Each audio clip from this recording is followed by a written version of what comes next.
ये देखो, ये नज़दीक में जो खिड़की है घड़ी के जस्ट नीचे, ये बहुत महंगे फ्लाइट है और पूरी मार्केट है। ये मस्जिद है, इसके पीछे काबा है। जान दिए को ना हैंगो तक दिए ये जो पीछे लाल लाल जो मकान दिख रहे हैं आपको, शायद मेरे हिसाब से दिखते होंगे। भाई मस्जिद किधर है?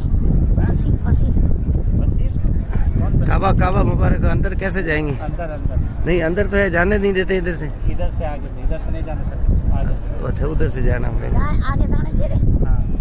अल्लाह खैर करे।